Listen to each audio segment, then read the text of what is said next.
त्यामुळे पहिल्यांदा निर्णयात हे एक चित्र भारतीय जनता पार्टीच्या दृष्टीने बघायला मिळत आहे. बंधूंनो, ही निवडणूक गल्लीपासून तर दिल्ली पर्यंतची महत्वाची आहे. काँग्रेसचे आरोप काही पण असतील, मी काँग्रेस विषयी बोलणार नाहीये. हम नीलाम हुए घर को ठिकाना नहीं बनाते, हम नीलाम हुए घर को ठिकाना नहीं बनाते, साफ साफ कहते हैं बहाना नहीं बनाते.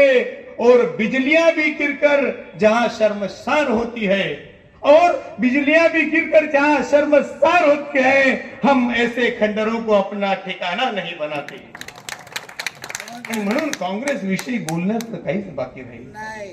कुठं आमचे मोदी साहेब विश्व नेतृत्व आणि कुठं बालिशपणाची भाषणं, अजिबात तुलना होऊ शकणार नाही.